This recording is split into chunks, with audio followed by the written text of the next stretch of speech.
Good evening, good afternoon, good morning, depending on where you're at on the island of misfit toy collectors. It's me, it's Dreadnought Ryan, and I have a very special guest tonight, this morning, depending again wherever you're at on the island. We're going to be talking about something that both of us really enjoy. And I think we're going to probably upset some folks, make some folks happy, but the biggest thing is I hope we just inspire some conversation. But first, you know him from Slaughterhouse Championship Wrestling. He is the Don of G.I. Joe custom action figures into wrestling figure forms.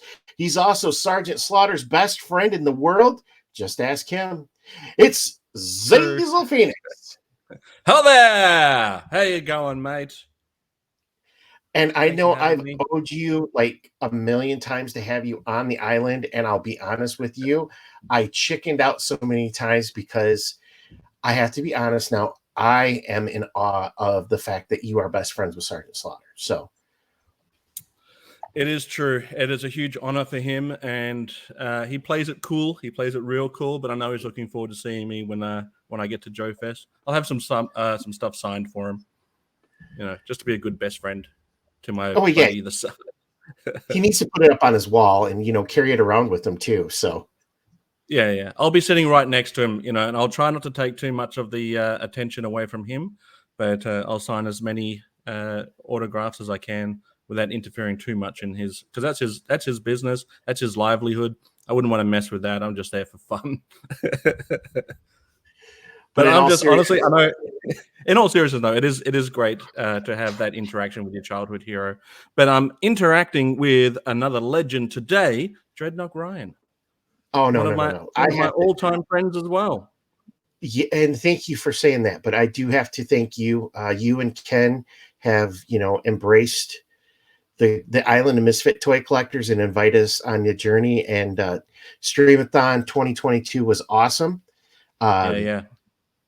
I have to say that I learned more about He-Man and Teenage Mutant Ninja Turtles than I ever thought was possible.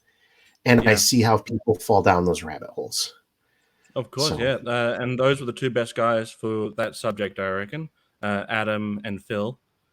Both from, Phil from Treasures for Trigger and Adam from GoFigure. Those guys know their stuff. And I will also attach their show links in the description below, and you can also check out the community tab where you'll see links for them as well too.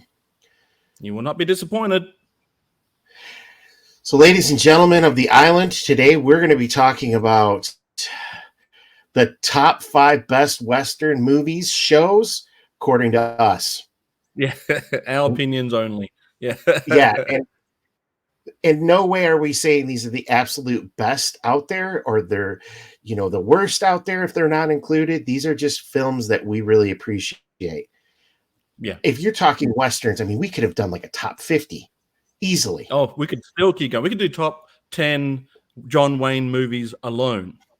But this is it was a real struggle for me to come up with 5 because I really wanted to get a good mix in there. But yeah, hopefully people enjoy at least some of the movies that we talk about today. Or TV shows. Yeah, and if there's movies or TV shows that you liked, put them in the description. I would love to be able to see if it's something I haven't watched. I was talking to a buddy today, and he's like, check out this movie Giant. It's a period piece in Texas, and it's good, it's bad, and it's ugly, but it's a great like Western feel with Rock Hudson and James Dean and Elizabeth Taylor. So, if you know Westerns out there, add them in the comments and we can take a look at them. So we picked 5, but we also decided to do 2 honorable mentions. Right. So my 2 honorable mentions were the Rifleman TV series and the Outlaw Josie Wales. And I apologize if this is not showing up on the screen as well as I'd liked it to. And then you picked Hell on Wheels and Westworld. So I'm going to let you talk about your picks first. Okay, well, thanks. So Hell on Wheels was a TV show from very recent times in the grand scheme of things, starring Anson Mount, I believe is his name, currently playing the superhero Black Bolt in the what was that? The Doctor Strange movie. Now, Hell on Wheels. Is it Ants on Mount? I'm sure it is. Yes, it is. You are correct. Perfect. So, Hell on Wheels, basically, I don't want to give anything away. When I talk about these movies and TV shows today, I don't want to give anything away about them because I legitimately want you guys to go and check them out for yourself. Hell on Wheels could have definitely made it onto the top 5. It was a series that ran, I think, maybe 3 or 4 seasons. But basically, it starts off with the main character wanting to get revenge, right? So you think, oh, okay, it's going to be a revenge story. But man, it turns so quickly into something else, like a period piece, building the railroad, hence Hell on Wheels. It's, building the railroad back in the old West times. And yeah, it's just so many great characters, so many great actors in it. I highly recommend it. Westworld, although technically not a Western, it harkens back to a lot of those Western tropes and themes that if it were real, other than the murderous stuff that happens outside of that, and I'm talking about the original movie, TV show was okay for the first 2 seasons, but for Westworld, the movie, if that was a real place, I'd love to have gone there. Right? Obviously, it doesn't pan out too well, but, check it out for yourself. But the main bad guy, the protagonist in that, we will actually be talking about a little bit later in a movie that you chose, Ryan. So we'll touch a little bit on that as we get to it. But check them both out; they're very good. Actually, Westworld, I believe, was written by the same guy that wrote Jurassic Park. What's his name? Is it Michael Crichton? Crichton. Yep. Crichton? There we are. But yeah, and I started to watch this series of Westworld recently, and it makes complete sense of it's the bastardization of what people thought the West really was, that romantic part of it, but yet it really brings in the violence, and that's what brings the attraction for folks. And Hell on Wheels, I am going to watch this because I've seen the previews for it, and it's like, oh damn, I need to check this out. It is so good. It is so good. Oh, and the other one was Bonehawk, or no? Oh shoot! Bonesaw Tomahawk. Yes. Yeah. Oh. Did you watch it yet? Yes, I did. And my man crush with Kurt Russell just kind of went crazy. It was so bad. I blame you for this, but I ended up getting Ego from Marvel. I could have the Kurt Russell head because I'm going to try to make the cowboy Kurt Russell from that. So Bonesaw Tomahawk is I hope I'm getting that name right. I know it's Bone something Tomahawk. I think it's Bonesaw Tomahawk, right? I think it is. Either way, it's a great movie. It's got some great actors in it, and the premise alone is worth the admission. So check it out. I think it's on Netflix. Oh, I bought it. I watched it and I loved it, and I bought it on digital because I'm like, oh, I'm going to add this to my rotation. My picks: the Rifleman, Chuck Connors, that tricked out Winchester rifle that he had. It was that quintessential black and white television serial, half hour, adventure type learning lesson. Another great cast of characters that were included in that. Leonard Nimoy was in it at one point. A number of different younger stars were in The Rifleman. And then my favorite Clint Eastwood movie is The Outlaw Josie Wales. I just absolutely adored that movie. Yeah. It killed me that it didn't make my top 5, though. So it's a great movie, but out of all the Clint Eastwood Westerns, I think this is the one I've seen the least. And that doesn't mean that it's, lower on the list of Clint Eastwood Westerns. It's just that you often go through the Dollars trilogy more often potentially than the Outlaw Josie Wales, but it is a great movie though. And I loved it because of the story, the actors, and it just seemed a little bit more, I don't want to say that the script and the characters were a little bit more developed than what the Dollar series were for Clint, because that was more just action adventure types. That's right. So, but these are honorable mentions. They're great shows. They're great movies. Check them out if you haven't. and then let's go into the man himself, Xazyl's top 5. So I will let you take Yeah, it over yeah. from here. You pick great ones again too. Yeah, I think there might be some divisiveness in probably the top and bottom one, as in people either probably won't consider them to be in a top 5 or maybe haven't seen a lot of them.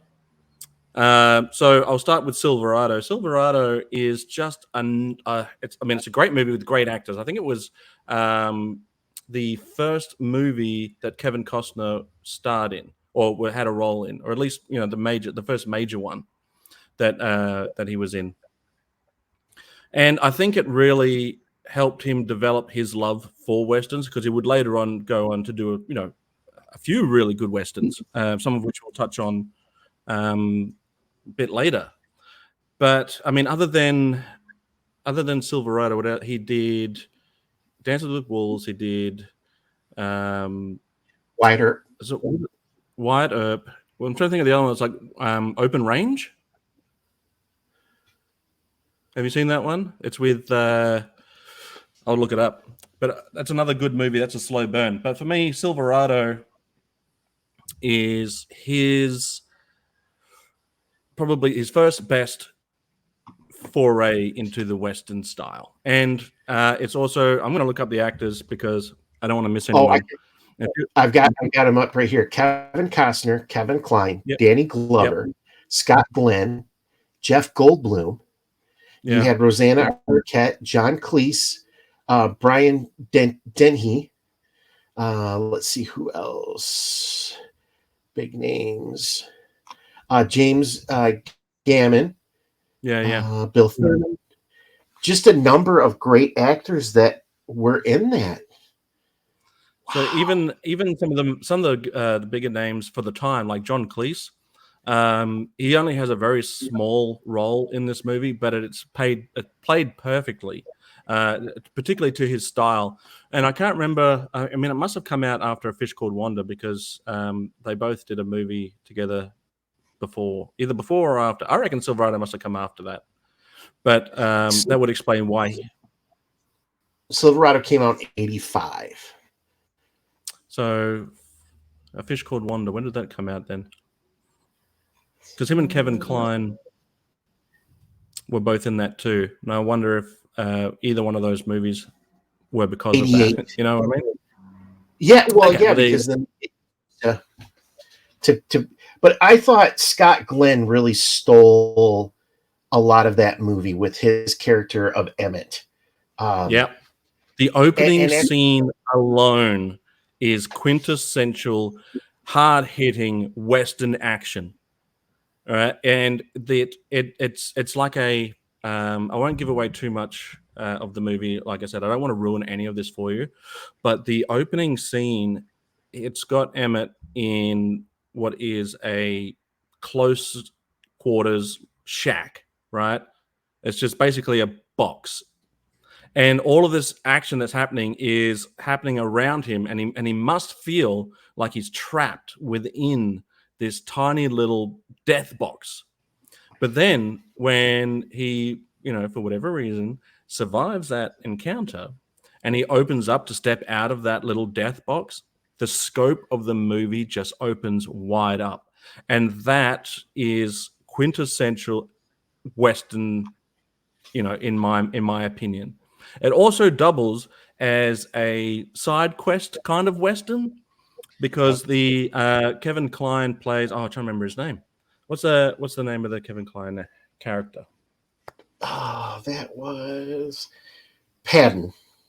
Padden, right? Yeah, and everyone's got some great old style Western names in here. So Padden, he has these little side quests along the way, and it kind of feels like a video game.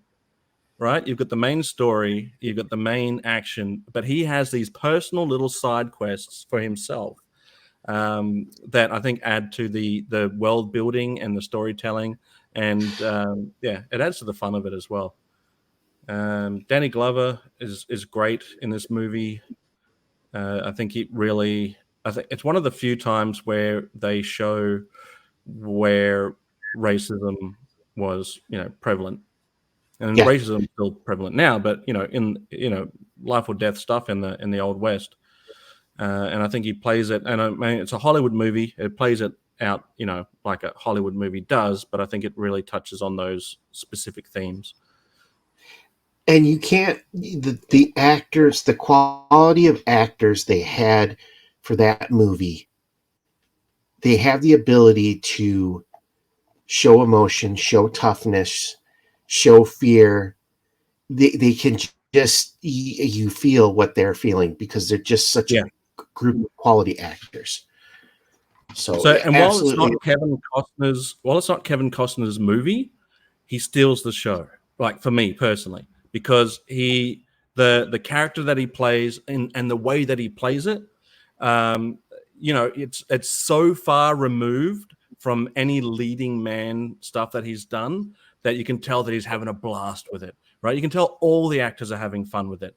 It's like it's a juxtaposition between taking the role seriously and yet having so much fun that you're just goofing off.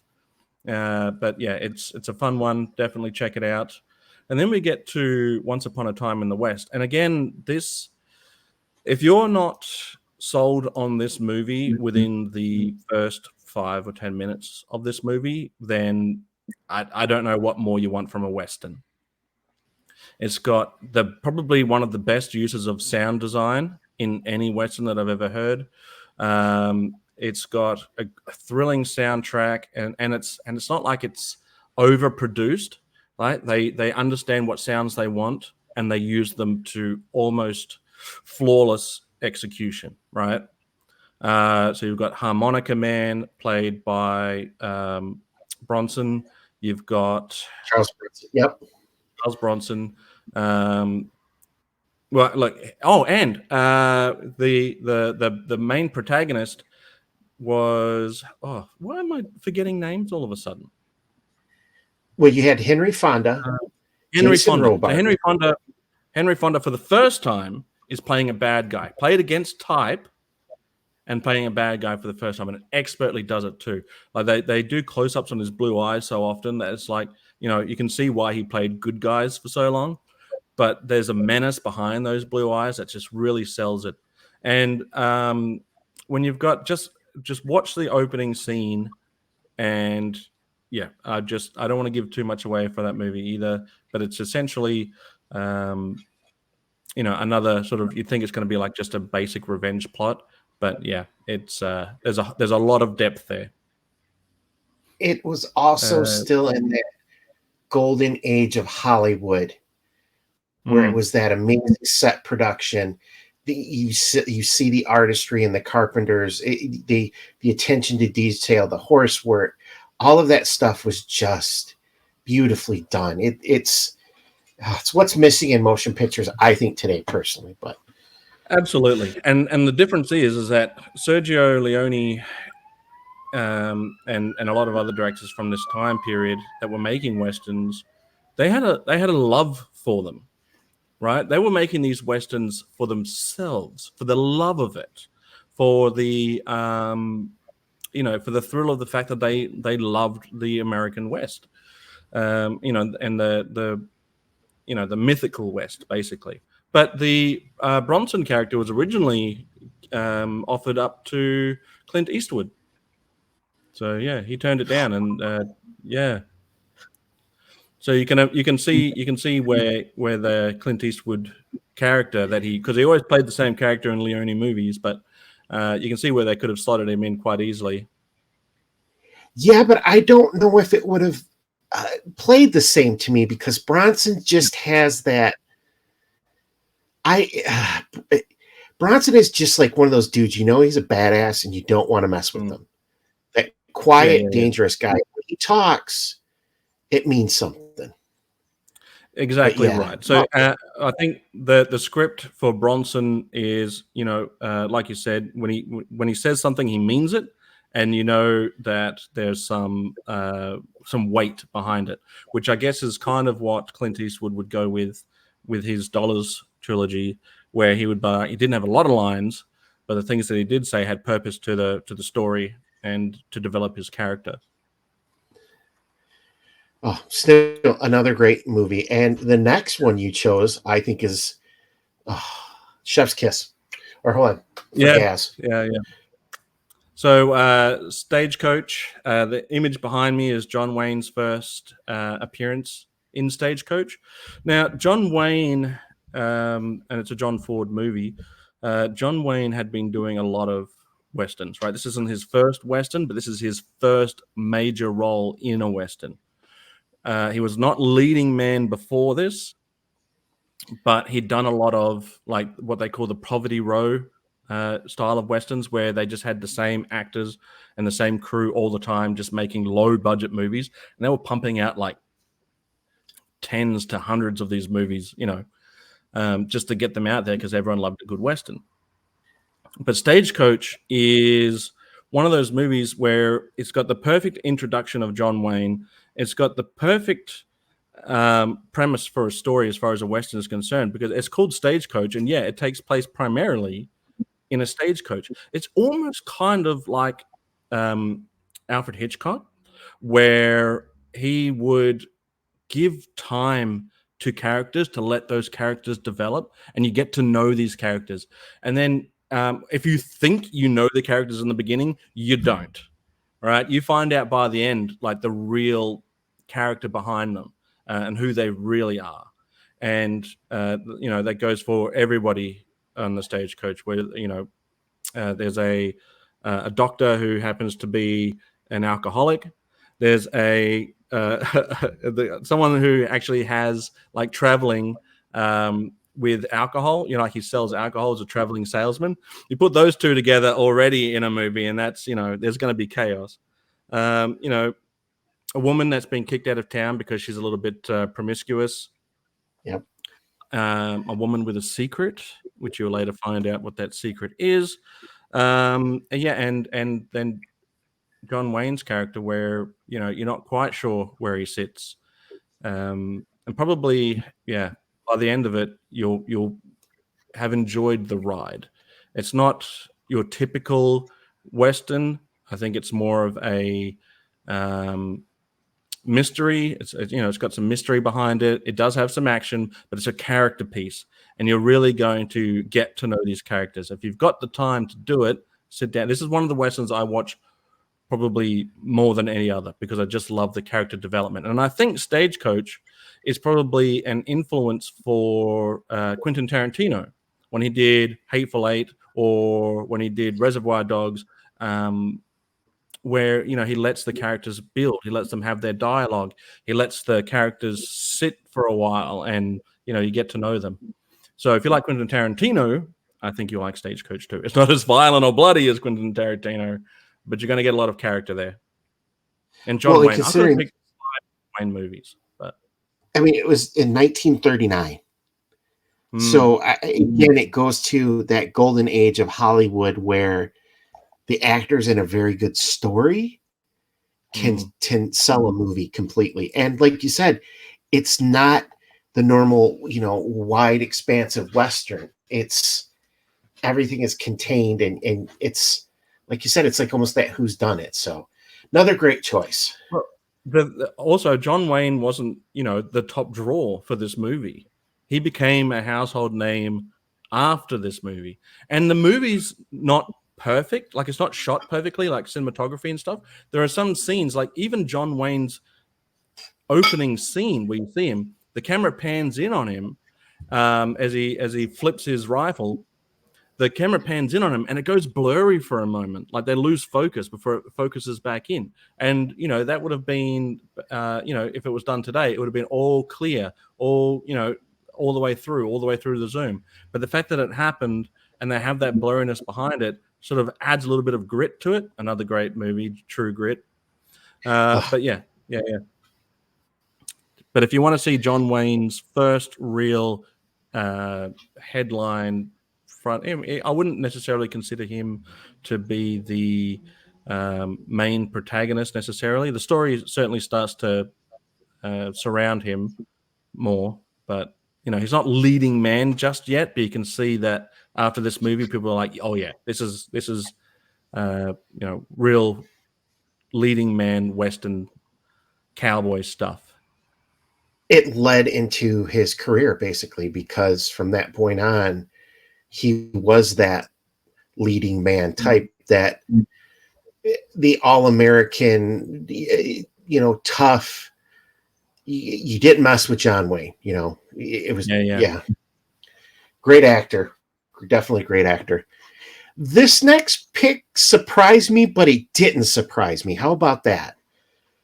Right. So Deadwood, Timothy Oliphant is just expertly casted in this role, and he would later on go on to do Justified. He would go on to be was it Cobb Vanth in Yes. um, in The Mandalorian? Yeah. That's So he another really West type we didn't think right. about. See, yeah.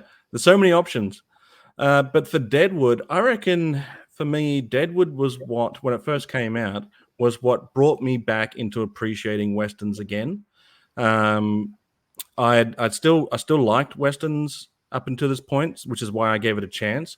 But I think it really gave me an opportunity to appreciate westerns wholeheartedly, and remember my love of westerns, and get me to go back and check out some of these movies that maybe I hadn't seen in a while.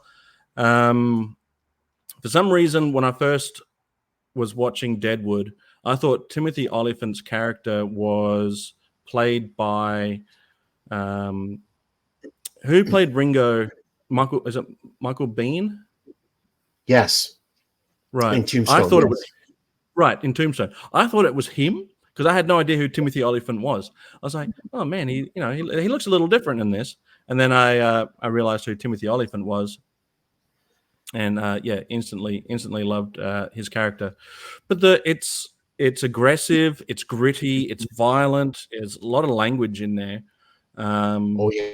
You know, it's sexy, it's dirty, it's probably the closest to probably what it would have been like to live out there. Like, it's not clean sunsets and romance, right? It's death and it's violence. You could lose an eye in a fight. You could lose your life looking for gold, right? There is real consequences. The lawless town, before the law hits the town of Deadwood, you can throw a body into a pig pen, and nobody's going to bat an eye.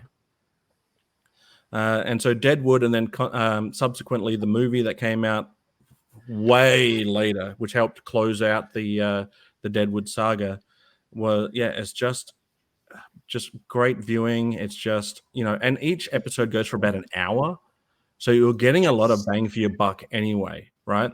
A lot of those old Westerns probably don't go for much more than an hour anyway, right? Back then, there were the Poverty Row ones, probably 40 minutes to an hour. Some of the ones that aren't huge in scope probably go for about an hour, hour and a half. And so you're getting an hour's worth of Western action for every episode, and every one of them is a character piece. Every one of them is filled with action. Every one of them is filled with expertly written dialogue. And some of it you're not going to understand, because you're like, what the hell did he just say? And you might have to go back and try and decipher some of the language that they're using. But yeah, I mean, it's almost like, if I can just gush over the dialogue for a bit, it's almost Shakespearean worthy dialogue, right? It's said with such conviction, it's said with such realism, that if you don't understand exactly what they're saying, you get the message. Like, you get the point they're trying to say. Like, I challenge anyone to watch any single episode of Deadwood and tell me that they understand every single thing that they're saying just for dialogue alone, because I'll tell you, there's some of it is like, I don't know what that means, but I get what he's saying. Have you ever seen Deadwood, Ryan? Love Deadwood. My father-in-law's like, you got to watch this. You got to watch this. And then he rented it, or then he bought it, and he's like, here, just watch it. And I was like, holy, this is intense. And that's what it is. It's raw, and it's that uneasiness of being something that, if you've been a Western fan, you've never seen. So you're just like, I don't know how I feel about this, but I can't turn it off. Yeah, And yeah. and I think it's Ian McShane. His character I just absolutely loved. Is that Al So Swearingen, yeah, is that his name? the main bad guy, right? Yeah, he was the guy who was in John Wick, as the hotel. Yeah, yeah, yeah. I think his character's name is Al Swearingen or Swidgen, as the pig farmer, butcher, whatever he was. He would often give the guy his dead bodies to throw into the pigs and be like, Swidgen, fuck you. Fuck you, Swidgen. But yeah, there's a But lot of yeah. he And looked if you like think he go looked on. like a son of a bitch. He looked like somebody who's just a dirty, rotten prick. You wouldn't mess with him, but at the same time, you can't hate him. And then when you think you do hate him, an episode later, you bloody love him again. Yeah. He's someone that in real life you wouldn't want to mess with. You'd want him on your side. You'd probably give a wide berth. But spending an episode, to episode with him, you learn to appreciate who he is and what he's doing, right? Yep. And the Yeah. decisions they have to make, it's not a black and white world. It's gray. And they have to make the decisions that help them survive. And again, you've got other characters in there from real history. You've got Wild Bill Hickok. You've got Calamity Jane. Even the most of the main characters, if not all of them, are all based on real people. You get to see some real things happen from history. You get to see what happened to Wild Bill. In real life, you get to see the after effect of what that happened, or what happened after that in the town and the people around them, and how that affected everybody. And Wild Bill Hickok is not a main character, and he's not in it for long, but I think the impact of even him as a side character has follow-on effects for up until the next season. Even I think it was only maybe 2 or 3 seasons of Deadwood. Yes, and then the movie finished many. it off. No, well, I think it with HBO. That's Time Warner who had it. I think it got all that great press, and then it was like, costs were starting to go up, and people wanted more money. So, but it was still a great show to watch, and also a great movie. And if you go and watch it again, if you've got HBO Max, anything like that for streaming, you can definitely go and see it. It's so worth it. I'm trying to think. Yeah, it was a total of 36 episodes, so 3 seasons had to be. 3 seasons, okay. Yeah, so Deadwood was one of those ones where I had to have on DVD back when it came out. I think by the end of season 3, it leaves it open, very open, to another season. And the movie that takes place years later, it's kind of past the point where they can explain some of that stuff, and now it sort of has to exist on its own time now. But still, still a great movie, but it definitely would have benefited from being, not too long after season 3. But even the first opening, and that's how a lot of these westerns hook me in too. It's the opening establishing shots. So for me, with Deadwood in the first episode, you see it's not even in the town of Deadwood. It's happening before we get to Deadwood. That leads us to go to Deadwood. That hooked me in. It's like, who is this guy? Why is this happening? Is he, basically it's around about how, if he's going to, Timothy Olyphant's character, if he's going to become the law in Deadwood, which essentially has no law, wants no law. Yeah, but check it out. Check it out one time, won't you? It's definitely worth the watch. Definitely worth the watch. And I think one of the best choices you had. Yeah. It's definitely a good mix of modern Western versus classic action adventure Westerns as well. So your last pick, you chose one of my favorites. So I'll let you take that. Oh, such a good choice. Look, Young Guns, and I'm going to cheat and add Young Guns 2 to the mix. So both those movies together as a companion piece, right? these aren't necessarily the best Western movies out there, but for me, when I was younger, when they were first coming out, these were my Westerns, right? My mum introduced me to a lot of these Westerns. She introduced me to How the West Was Won. She was really into Dances with Wolves. Obviously, that came out later, but she was really deeply into classic Westerns, black and white Westerns, the Technicolor Westerns, any Western, even the Disney stuff where, what's his name? Not Boone. Who's the guy with the raccoon hat? Oh, David Crockett, or Davy Crockett, right? So yeah, she'd watch the Davy Crockett movies, Bonanza, right? She was really into Bonanza. A lot of those older style TV shows as well, like was it Have Gun Will Travel? Paladin? Yes. Another Right. great show. So whilst I enjoy all of these Westerns, like even the John Wayne ones, even the Clint Eastwood movies, right? She loves and still loves to this day these Westerns, right? But I always felt like Mum was introducing me to these Westerns, right? These were Mum's movies. I just happen to like them, right? Young Guns comes along, and all of a sudden, you've got Emilio Estevez, you've got Charlie Sheen, Kiefer Sutherland, Emilio Estevez, Lou Diamond Phillips, Dermot Mulroney, Jack Palance was in it. Tom Cruise was in the first one too. Yeah, very quickly. But Terry O'Gwen, Casey Semensko, Randy Travis was in it. There's so many stars that were. John Wayne's son is in Young Guns 1, playing he was recast in Young Guns 2, the one that shot him in the back. Billy the Kid was shot in the back by.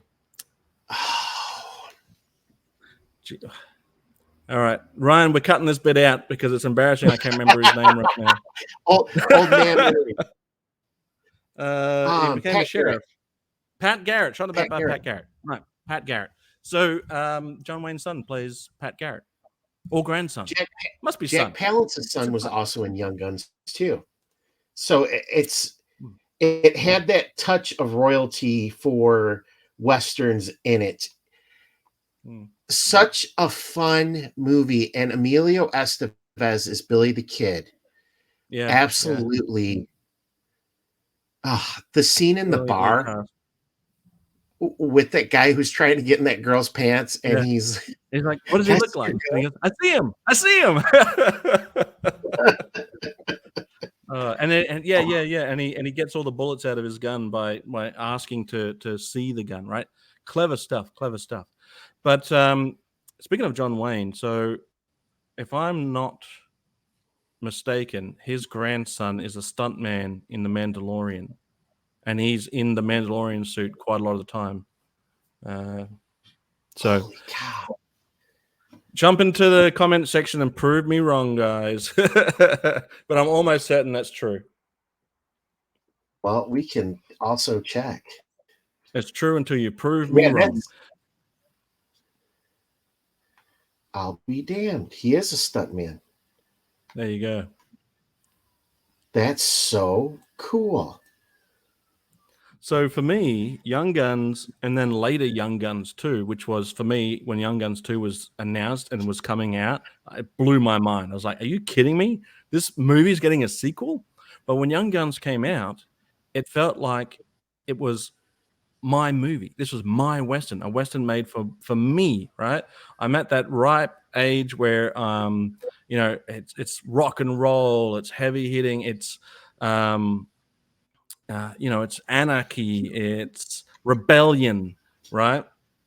These are all kids that are getting into mischief, but trying to do the right thing, and have a bond, a fellowship, and it felt like finally this is a movie that was made for me. And it's not the best movie as in my top 5, but it's the one that I gravitate to the most. Now, not only did this bridge a gap between me and my mum as far as westerns are concerned, now we had something that felt like we could both enjoy for our own purposes, right? She loves that movie too because she loves westerns. But this was the westerns that I probably introduced first to my kids because I just watched them so often, Young Guns and Young Guns 2. They've seen some of these other ones on the list as well. But I think this one, they quote back to me this movie just randomly. Like I'll get in a group message with my kids. I'll hear something like, "Did you see the size of that chicken?" I'll get "Yoo-hoo, I'll make you famous."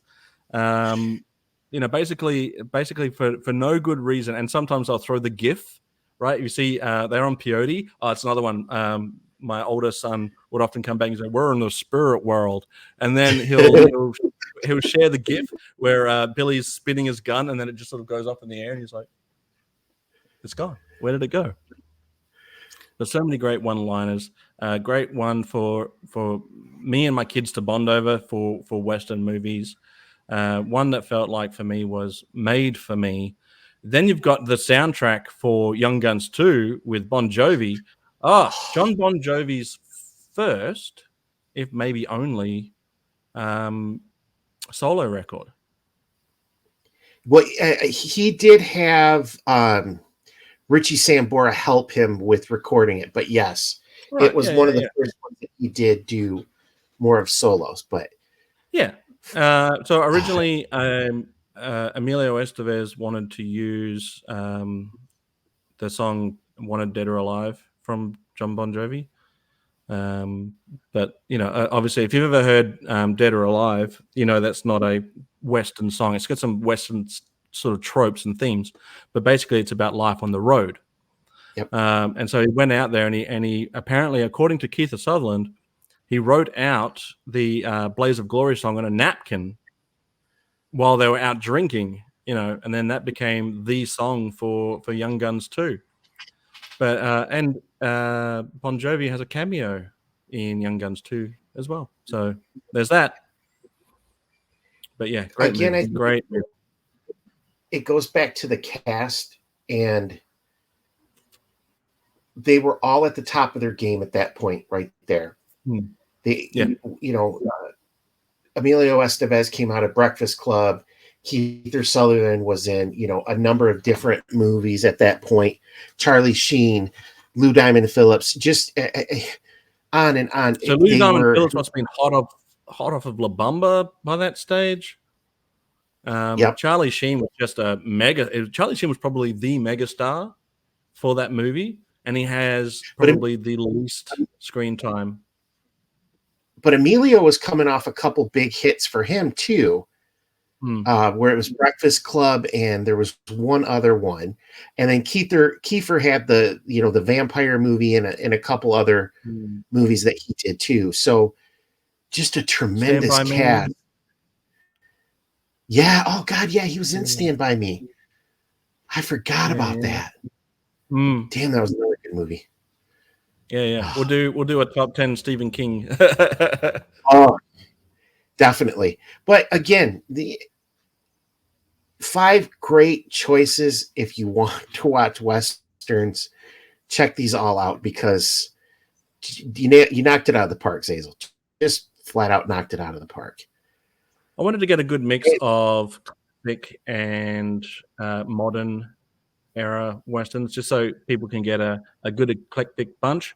I could have picked easily 5 classic Westerns, and they would have all been really great too. But I think that if we, even the most recent Western that I really enjoyed was Hateful Eight. So, it's not like they're not making good Westerns now. It's just that these are some of my ones that I go back to regularly. I've been watching Yellowstone, and they did a prequel called 1883. Yes, loved every minute of that. Yeah. I don't watch Yellowstone, but I did watch the Yellowstone episode that had that little snippet in it that harkened back to 1883. Yeah. Great show. That's another great show. All right. Yeah. And it's Tim McGraw. Freaking Tim McGraw. Yeah. It just Yeah. That killed guy can that role. act. Yeah.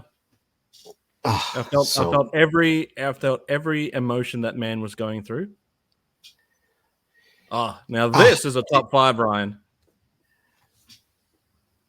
Well, and the funny thing of it is we kind of felt each other out of what we were going to pick, so we didn't try to pick the same. Right. So my mum loved every single movie that you have here. Is Dances with Wolves the most modern one on this list? I'm trying to remember the timeline of Tombstone and Dances with Wolves. Well, now I cheated because I used the Magnificent Seven because I love the old original Magnificent Seven. Now, with that being said, I just went and I bought the remake of it. Yeah. And I loved that one too. I thought,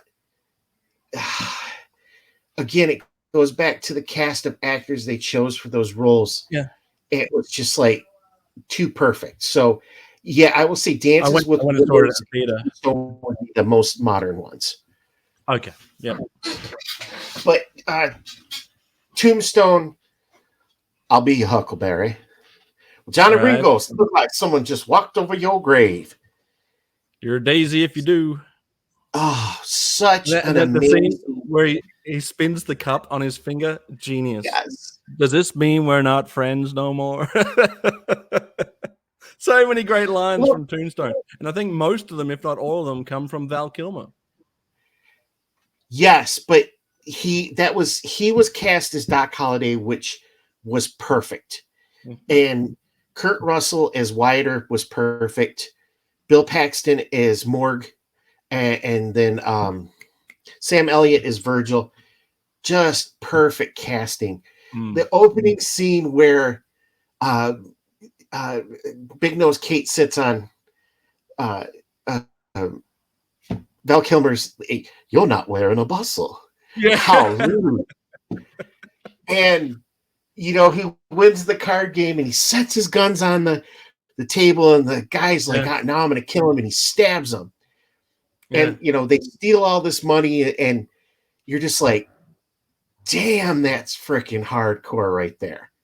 They literally rob the place as they're leaving. They just, yes. And it's sort of like it's one of those things where you're like, okay, the opening, the first time you're seeing Doc Holliday is obviously he doesn't have a lot to lose. You can tell that, right? He doesn't care at this point about, what happens to him because he knows the final outcome.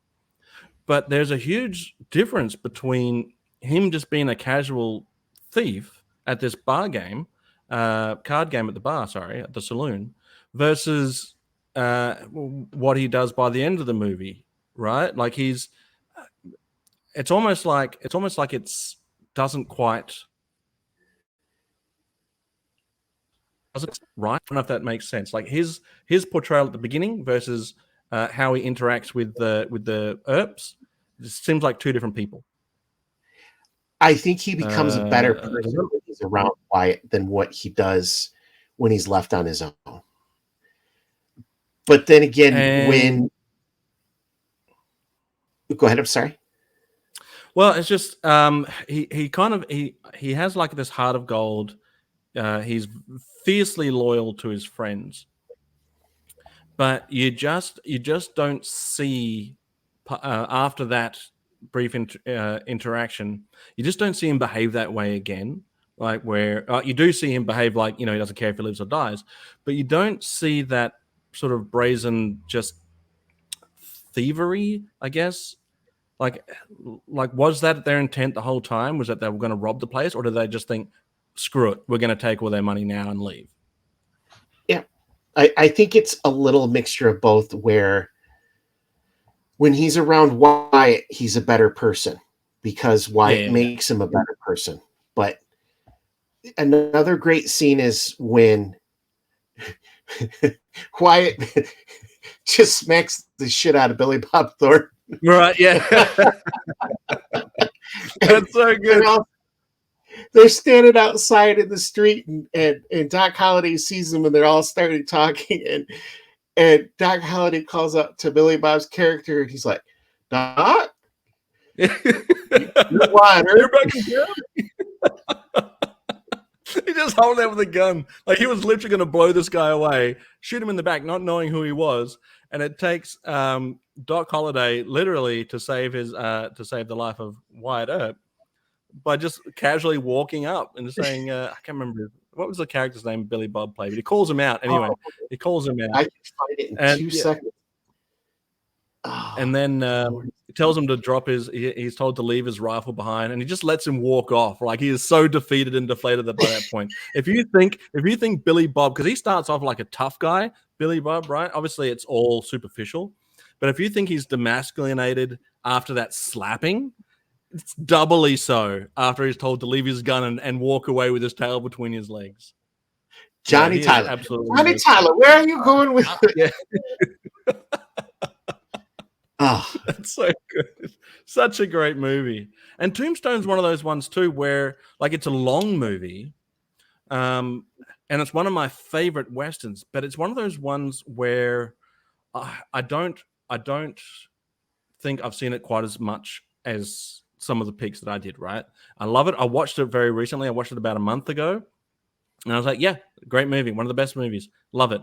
But I think those scenes play off in my head so often that, and because of the genius of Tombstone, is that, I don't have to quite go back to it as often as the others because I'm able to conjure up some of those scenes. Now, it's not obviously 100% accurate.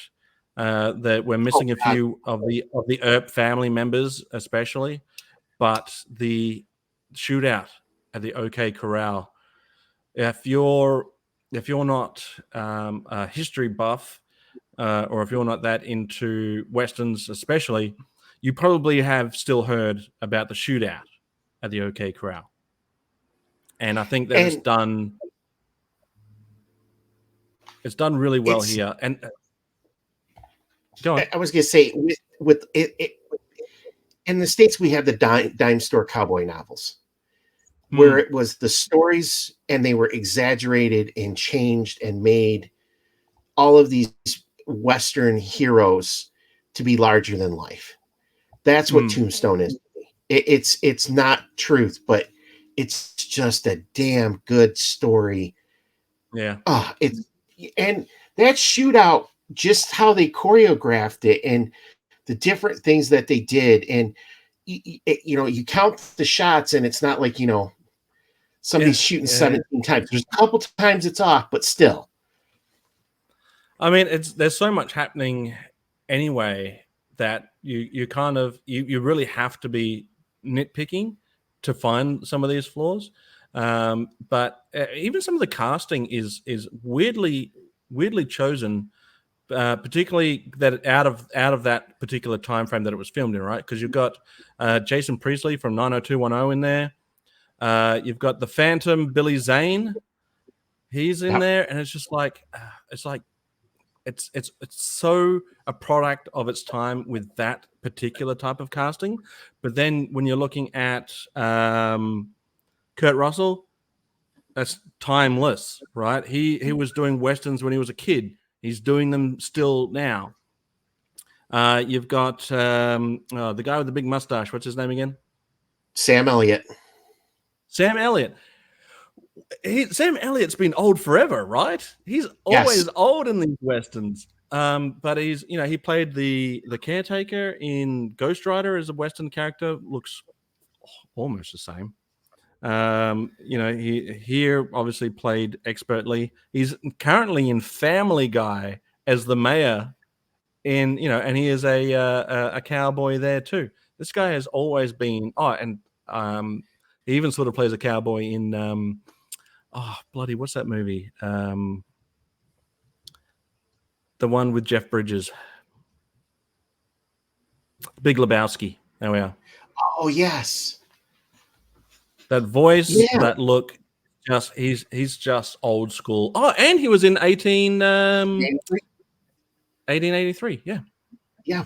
And he looks the same as what he did. He's like you're saying.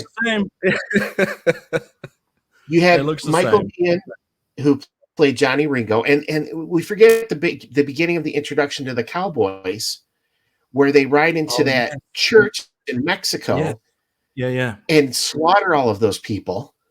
Mm. Powers Booth is Bill Brocious, Yep. Billy Bob Thornton. God, who else do they have? Michael Rooker. The guy, you see, Michael Rooker is another one that I was surprised when I went back and watched it. I was like, holy shit, Michael Rooker is in this movie.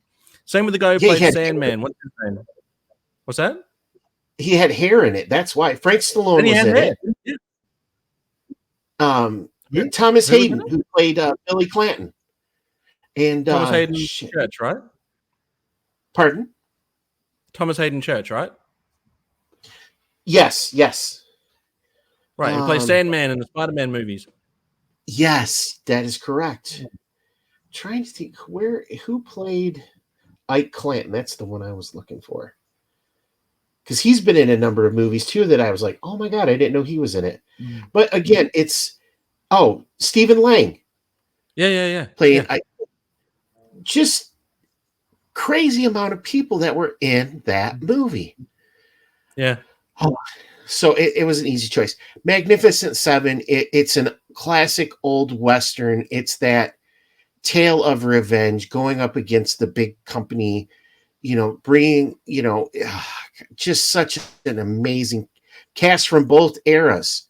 I do have to say, as much as I love the original, Denzel Washington, Ethan Hawke, the guy who played Storm Shadow in the Retaliation and Rise of Cobra was amazing. Yeah. Even Chris Pratt.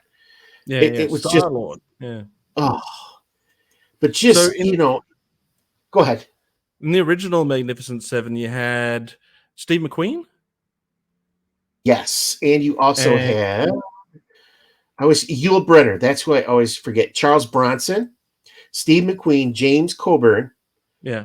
Robert Vaughn. Who else? Who else was pulling it up? Those were the big stars of the time for that Right. group. So Bronson, McQueen, and Brenner are obviously names that sort of still resonate with film audiences. They're more familiar with those ones. Magnificent Seven, though, they really picked a bunch of actors for the recent one where a lot of them were known. But Brenner is wearing the same outfit again, if I'm not mistaken, than the outfit he wears in Westworld. It's the same outfit.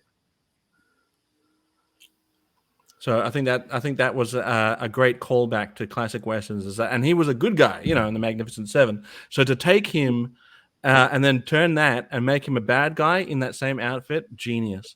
But there were a couple of sequels too, like the Magnificent Seven: Right Again. Yes. And I think some of them still had the actors from the first one. Not a lot of them, because Steve McQueen did not want to work with Brenner or vice versa. They didn't like each other. I can see. There's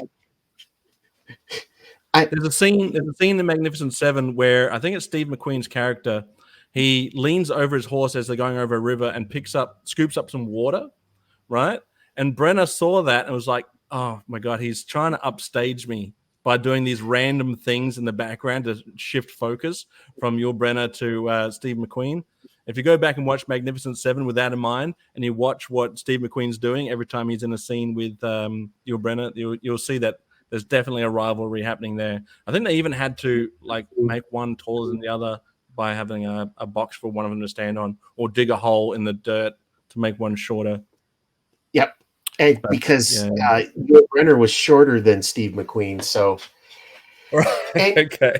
Yeah. Go back and watch that. Go ahead.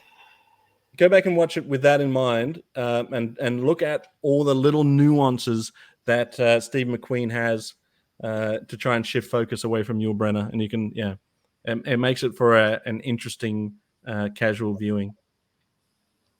And that's what's so funny is you have, Yul Brynner was royalty at that point in Hollywood because of all of the movies that he'd been in. But Steve McQueen was also one of those up and comers, and you knew he was going to be a star. He was just naturally a star. Yeah. So yeah. But yeah, James Coburn, I loved him. Steve McQueen, Charles Bronson again. He's just his characters seem to be all the same in every movie that he plays, but damn, they're all good. Right. Even when he's in those the war movies, when he's in those detective movies, which is what Death Wish. Yes. When Great movie. yeah, he's got that quiet confidence, the kind of, and which is makes it another reason why he's perfectly cast in Once Upon a Time in the West, is because you would instantly know when you walk into a room, you don't mess with that guy. You just keep clear. And Magnificent Seven, kind of to a lesser extent, but at the same time, you know that if he's on your side, you're all right. I'm trying to remember which ones. I don't want to give away anything, but I don't think so. The Magnificent Seven, my love for this movie also helped transition my love to one of the probably could have easily been in my top 5 if not for the timeline that it sits. But the Three Amigos. If you've seen the Three Amigos, it's essentially the Magnificent Seven, but with 3 guys, and they're all idiots. But that could have easily been in my top 5 westerns, if not for the fact that it takes place outside of the classic western timeline. But it's also, again, it's the cast. You get Martin Short, Chevy Steve Chase, Martin. and Steve Martin. Yeah. Oh my god! So many great lines in that movie too. There's one where there's I still use this one to this day. I don't deliver it quite as well as Martin Short, but every time I hear a plane go overhead and I'm either I'm out with friends or I'm with the kids, I'll go, I think that's a mail plane. And he's like, how can you tell it's a mail plane? He says, I can see its little balls.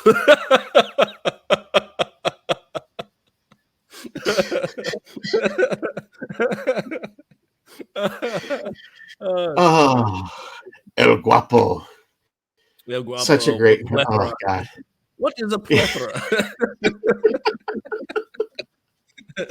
You shot. Was he? You shot the Invisible Singer. The same. And the songs in there too. So the themes, the songs, the music, the dancing. Oh, it's so good. It's good stuff. I think the that was outfits. Actually the outfits are eccentric. It's actually got 3 characters from The Simpsons in it. The guy who played Fat Tony, the guy that played the lawyer. What was his name? Anyway, there's 3 voice casts from The Simpsons are in the Three Amigos, and I think it was Martin Short. Yeah. I think it was Martin Short's first major movie role too, if I'm not also mistaken. I'm not an expert in any of this, but that's just what I believe that to be true until I'm proven otherwise. I'll say correct us in the comments for sure. Well, and it was a movie where Chevy Chase didn't come off like an asshole too, so that's always a positive thing. So true, although I don't think either of them worked with him again after that. No, he's tough to work with. Not a lot of people like Chevy Chase, supposedly. Right.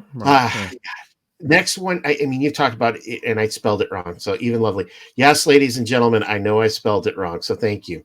But Dances with Wolves, which it's the poorer sequel to Dances with Wolves.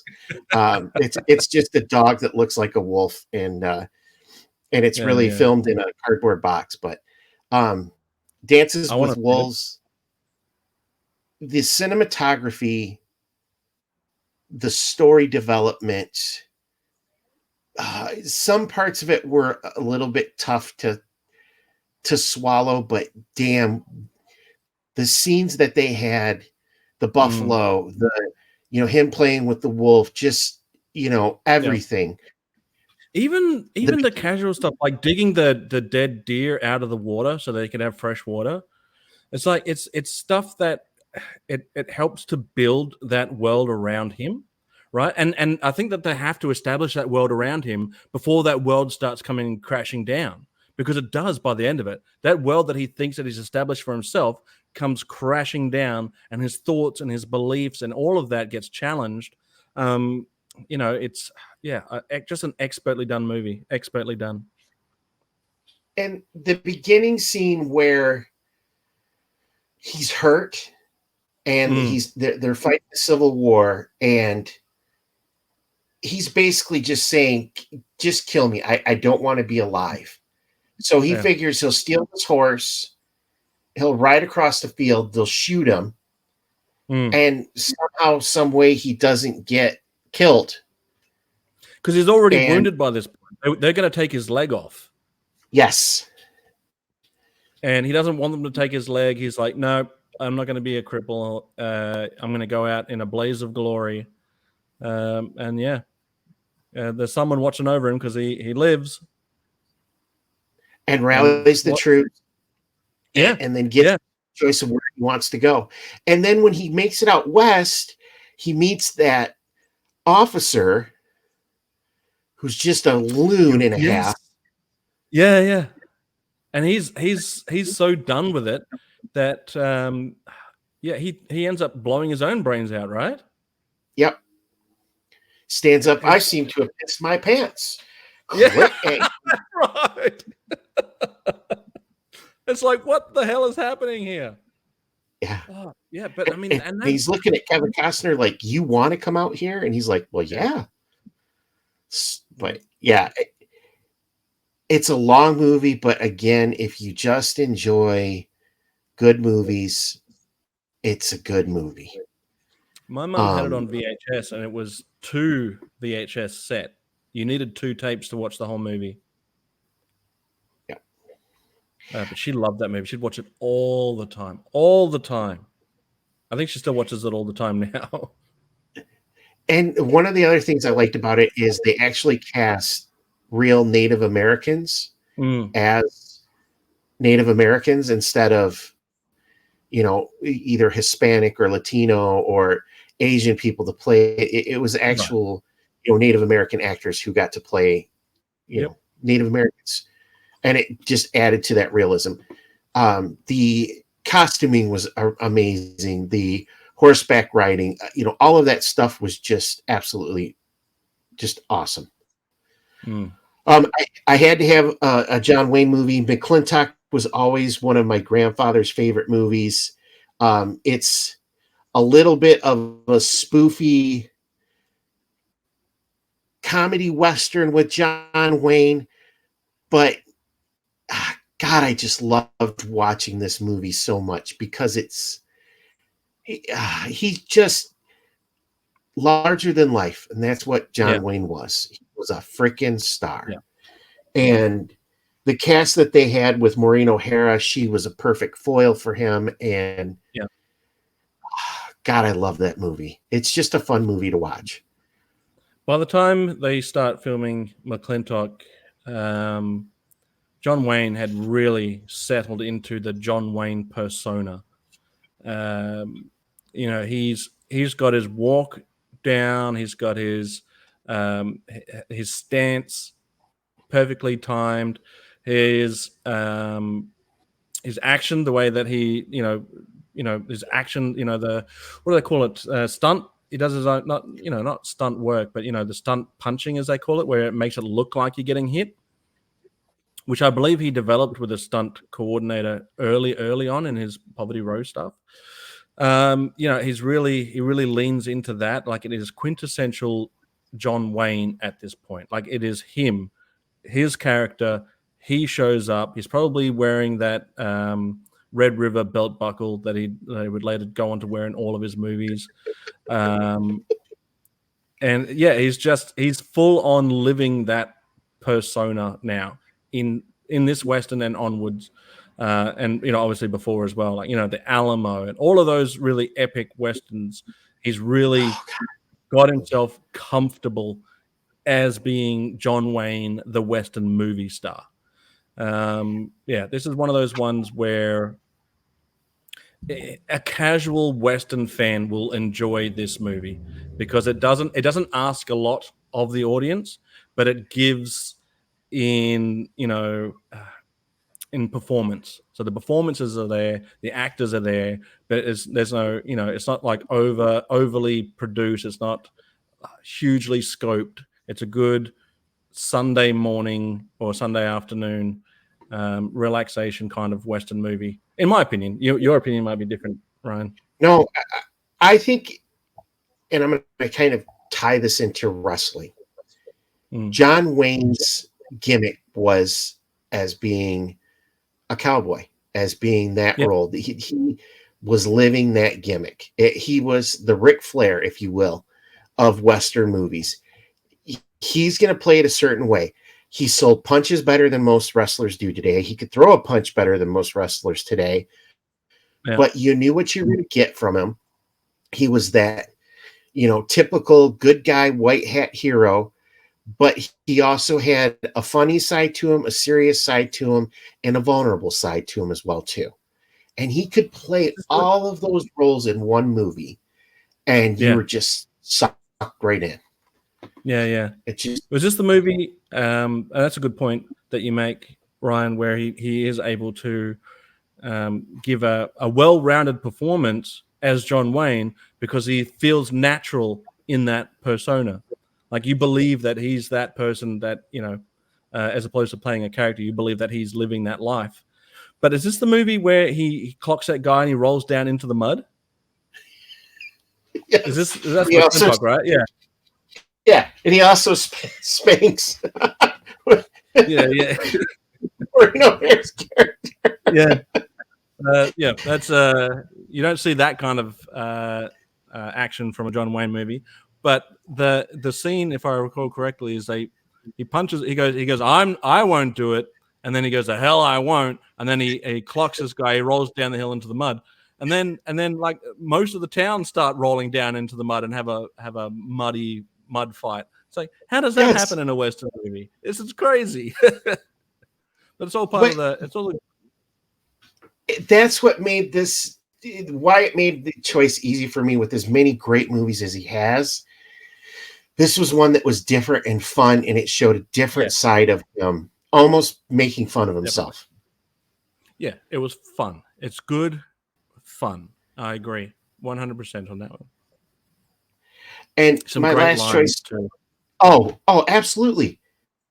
Absolutely. And I think I keep harping on this, but I really believe the cast and how they could play off each other makes a lot of these movies great. It brings that script to life, and it gives that three-dimensional look to those characters. Have you ever seen Hondo? Yes. I love Hondo. I was almost going to pick Hondo too, but mostly because that meme keeps getting thrown around where you see John Wayne throw that kid into the water when he says he can't swim. But that was a great movie too, where it's got a lot of scope at the beginning and the end, but in between there's a nice tight sort of family story. Definitely check that one out too. Oh man, we could just talk John Wayne movies. Okay, moving on. Unforgiven. Unforgiven. And Unforgiven. Again, geez, Pete. Sorry, ladies and gentlemen, but good. Did this in a hurry.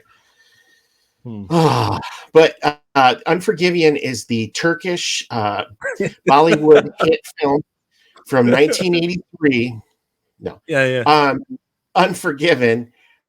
I picked this one as my Clint Eastwood just because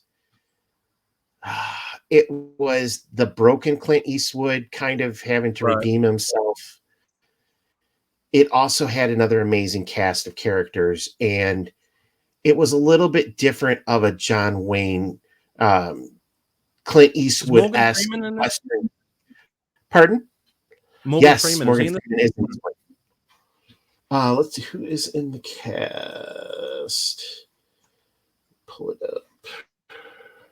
Because I've only seen Unforgiven a handful of times, and out of the list that you've given me, Unforgiven is I've already got it lined up in my to watch list, and it's one I'm going to watch again. I don't know, I've only seen it maybe once or twice before. I'm like, oh man, why haven't I revisited this one? So it's on my to-do list this weekend. Richard Harris, who plays English Bob. You had Gene Hackman, who was Little Bill Daggett. Morgan Freeman, who was Ned Logan. You had Anna Thompson, Frances Fisher, who I believe, I think she dated Eastwood or was married to him at one point. Did you say Emma Thompson's in this movie? No, Anna Thompson. I was going to say, it's like, surely not. Okay, cool. Um, I don't want to, but it's Eastwood plays a retired gunfighter who becomes a farmer, and then he gets pulled back into the life when he really doesn't want to, and you can see that he doesn't.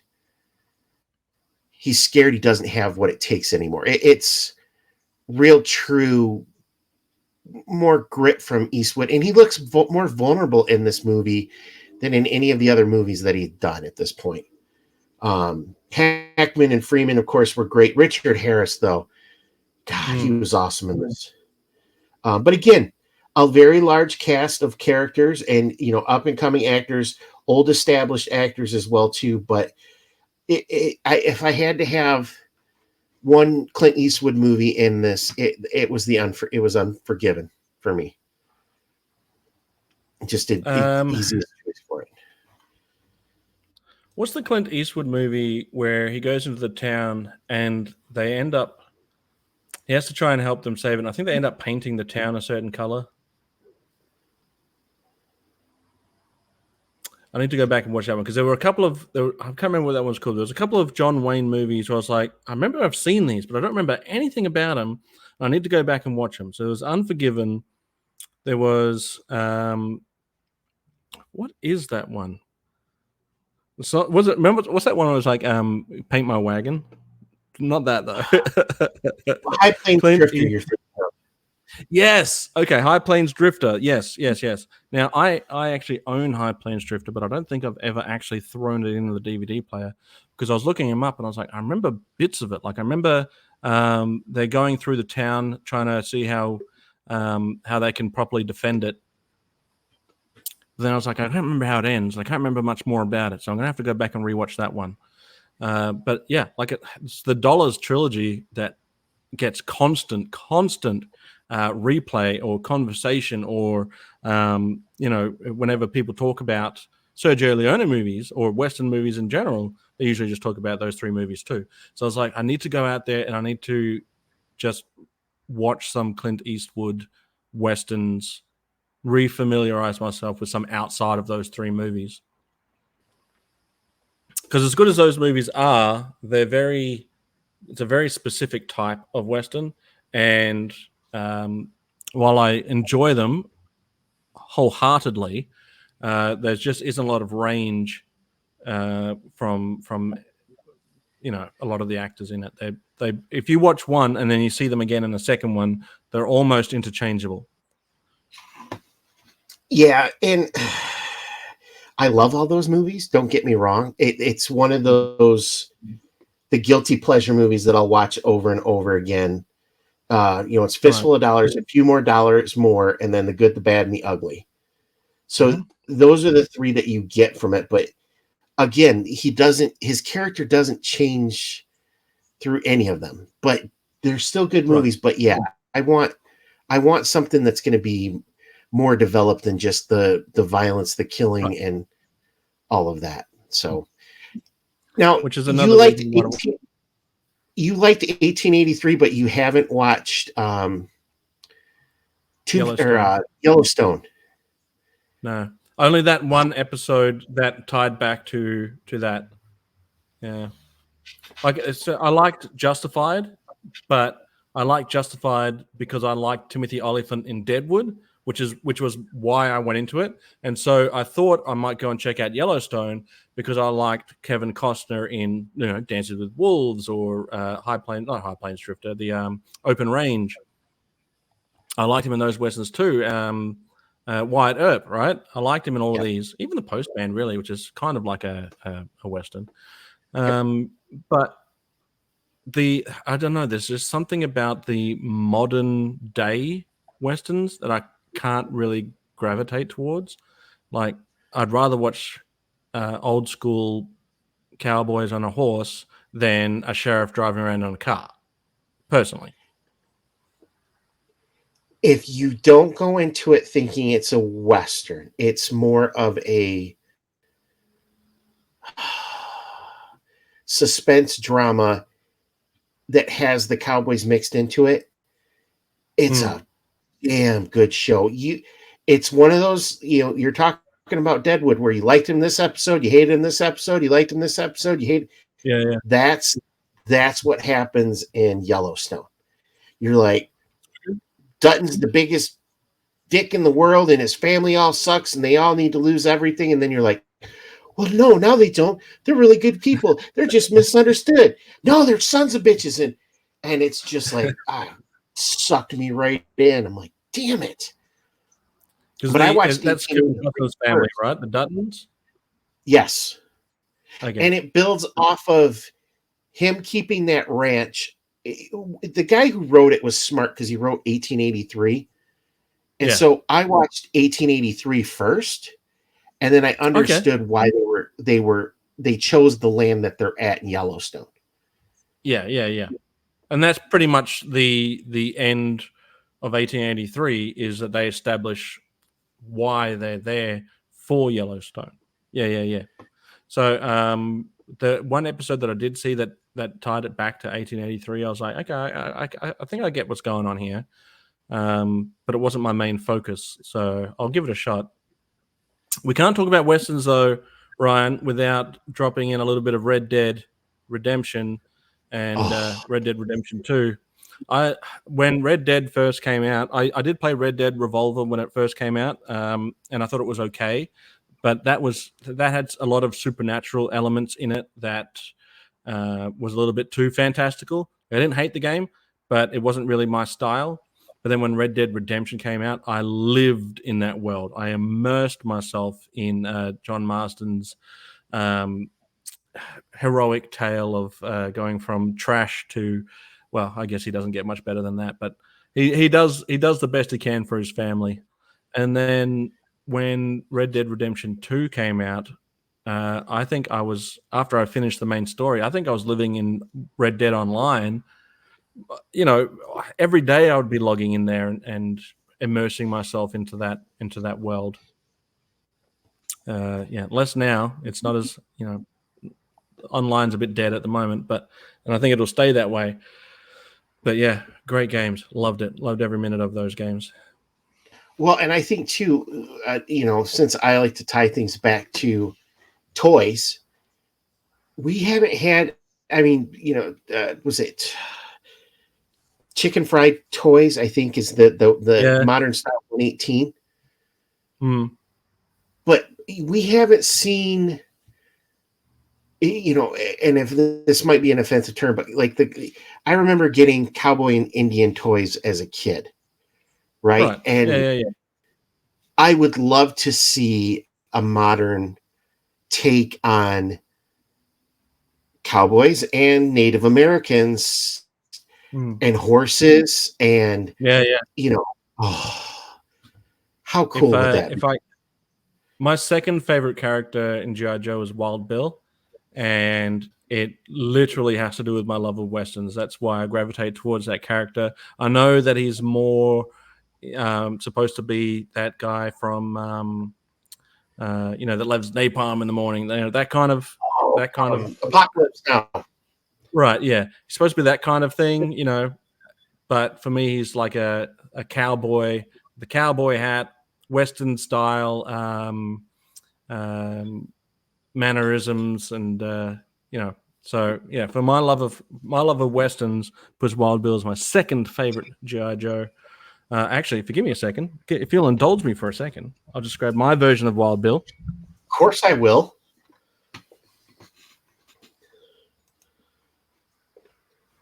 So I did get a horse, but at the moment, the Mountie at the Slaughterhouse Wrestling Championship is making the most of the use of that horse.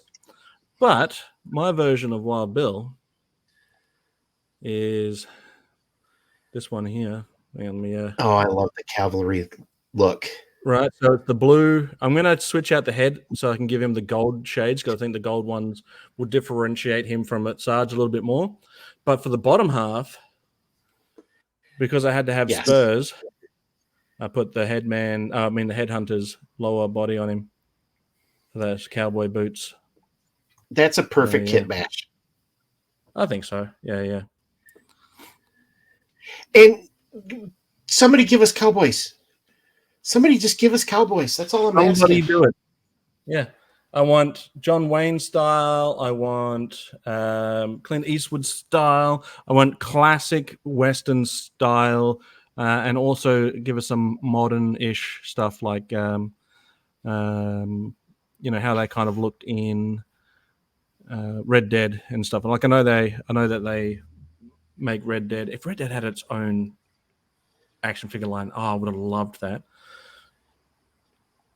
But there's a difference between the Western, how it really looked, and how Hollywood made it look. Yes, but I want to see both. I want to see both of those styles because I think they both have as much right in pop culture or history as either one of them. Because I think the romanticized Wild West is more popular than the realism frontier living. It wasn't as glamorous.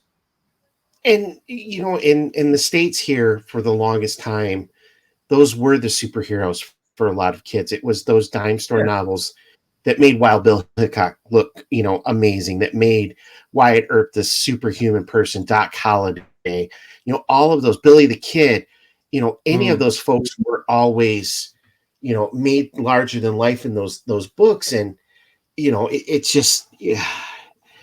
Wouldn't it be nice to have the Wyatt, Tombstone action figures? Yeah. I would say if they could give us icons of the Old West, and have maybe like John Wayne from Stagecoach. Have Charles Bronson from, like, literally those actors. If they could figure out a way to do it, have those actors in those costumes as an action figure would be cool. Legends of the West, or Legends of the Hollywood West, or whatever it is they have to do to get it done. But Yep. Bronson, Eastwood, even Marty McFly from Back to the Future 3. have him on there. We have to admit that was a Western movie, too, that was just absolutely fun. I think that's another one that helped me and my kids be able to watch Westerns together, was Back to the Future 3. But yeah, I can't think of any Westerns that are coming up. I know that Westworld season 4, I think, is coming out, it must be season 4. I didn't watch whatever this last season was, where they get out of Westworld and it's now all city stuff. I didn't bother with that stuff because I'm like, no, it's no longer what I'm into. I'm not going to watch it now. But if it looks to be that they're going back to Westworld, and so I would be cool to see that. I'd love it if they did in the Marvel Cinematic Universe. I'd love it if they did a couple of Disney Plus shows, even of some of those Western heroes that they had. Whether it be the original Ghost Rider, the Two Gun Kid. I'm trying to think who else they had. I can't remember off the top of my head the rest of them now, but there was a few of them back then. And Ghost Rider would just lean itself perfectly to doing a trilogy of the 3 different riders, because it starts off with the Western guy. Then you get, Johnny Blaze on the motorcycle, and then the newest kid they have in the Hell Charger. I mean, why not have shows where you just build off of those? I think it's an easy slam dunk to get people to buy those figures. I think if they did a Ghost Rider show for Disney Plus, and they could incorporate all of that stuff simultaneously, like they don't have to exist in different ways, shapes, or forms. This is like a flashback stuff to the Old West would be just as cool, in my opinion. But they ended up changing Ghost Rider to Phantom Rider later on for some reason. Wonder if they must have lost the naming rights or something for a short period of time. Yeah, maybe or something. Yeah, someone will let us know. Why did they change it to Phantom Rider? Maybe it was just to differentiate him from the Skull version of Ghost Rider. Yeah. Did you see the HasLab release for that Hell Charger today? Yeah, I saw your video that you guys did on the. It's not Welcome to the Terrordrome. What's a Toy Kind of Oh, Mood? yeah, Yeah. I saw it on Toy Mode. Yeah, yeah. that I looks felt good. bad. It does. It's just $350. I think a lot of there's going to be folks who are going to have problems of trying to afford that much for a toy. So 350. That definitely for me that makes it closer to like $500 And Aussie. that's not And yeah, even tax and shipping. It's yeah, like I think yeah. somebody said it was like 402 with tax and shipping. It looks cool though. I mean, it looks cool. I'm just priced out, and I'm trying to save my bucks anyway. Yeah. No, I'm right there with you. I completely understand. I'm not a Marvel collector, but even as cool as it is, I just can't afford to spend that extra money on something like that. I bought a Hiss, and I have Robo Right. Skulls coming next year, so I'm tapped out on that Well, fun money I had. that's not really my version of Ghost Rider anyway. Like I had Johnny Blaze and Danny Kench. Those were my Ghost Riders. I think. Tell me, I've got the second Ghost Rider's name right? Dan Ketch. Danny catches it. I seem to be failing at names today for some reason. Yeah, but yeah. Those were my Ghost Riders. Those two. The '90s, late '80s, early '90s was when I was really getting into Marvel comics. So I haven't read anything to do with that new Ghost Rider. I know that they had a small role in Agents of Shield. Yes. And I Right. liked him in that, and I thought it's absolutely cool, and I think it's nice that they, you've moving the riders to different, avenues. So, Yeah, but I saw a I picture think of a Ghost Rider that was in a truck, and that was badass. yes, I want the Ghost Rider on the horse that turns into flames and Yeah, is a yeah. skeleton. Oh, How I cool does think that that would be look? so Yeah, cool. yeah. All right. So Well, thanks for having me on your show, Ryan. I had an I absolute will. blast talking about westerns. We will do it again, but next time we'll do it live. I'm Okay. glad I got you on.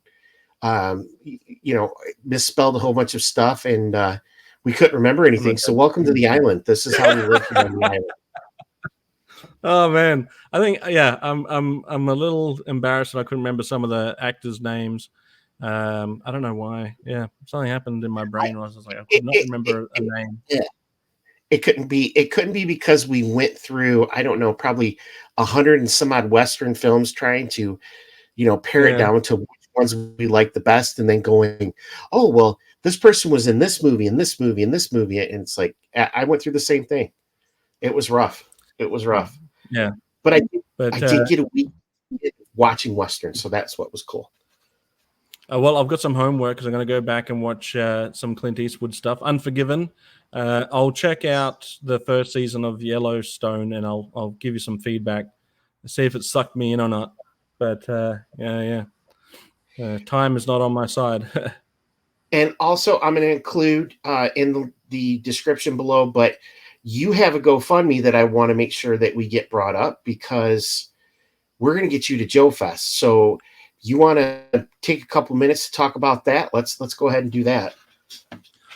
Well, it was actually Sergeant Slaughter that gave me the idea to do it. We were talking about how he couldn't make it to the last JoeFest, and because he had to go and hang out with Lou Ferrigno, the Incredible Hulk, over at some other event. And then after that, he goes, "You should try and make it to JoeFest next year because I'm going to be there." I said, "Oh, Sarge, I'd love it. If I can make it, I'd do it." And he goes, "You should just start a GoFundMe. I'll throw a few bucks at you." I was like, "All right, maybe." And I thought on it, and there was something about it that even though the idea comes from my childhood hero, there's something about it that didn't quite sit right. And I thought, well, if I'm going to do it, I'm not going to do it and just with my hands out saying, "Please help me." So what we're going to do is if people donate to try and help me get to JoeFest next year to meet face to face, man to man, person to person in real time, my hero Sergeant Slaughter, if people donate to that, we're actually going to have prizes and giveaways as a thank you. So, it's not for nothing, We're going to give away some stuff. And speaking of, I do have this that I'm going to donate to give away. So, Gung Ho, and the card is not jacked up at all. So, minty fresh card that I'm happy to donate. And I think I might have a couple, maybe another figure or two that I would be happy to donate as well. So, thanks, buddy. I appreciate that. So, yeah, we're going to have, because the pandemic being what it was actually made it more expensive to post things around the world. So I've got a bunch of people like good old buddy Ryan here from all over the world now that are donating prizes and giveaways, so that if you donate, when we hit a specific milestone, we'll start sending out some gifts and thank yous. And I promise that if you guys meet me at JoeFest afterwards, the first round of beers is on me. So there's the GoFundMe. And just to let you know, you are now at, come on. Oh, yes, I'm finished sharing. Skip this step.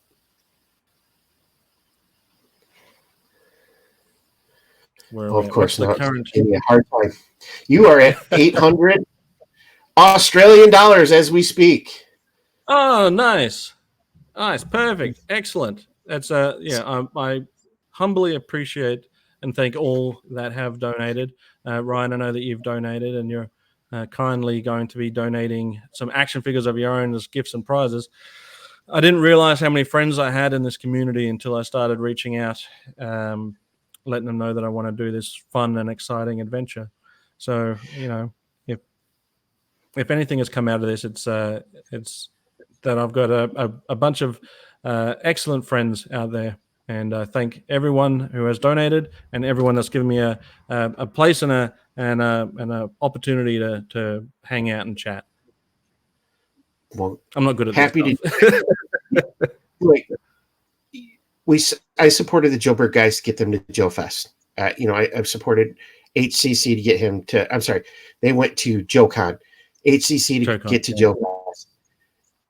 Everybody should have the chance to go as a Joe fan, as anything, to go and meet some of their idols, because of you and Ken and a number of other people I've gotten to meet.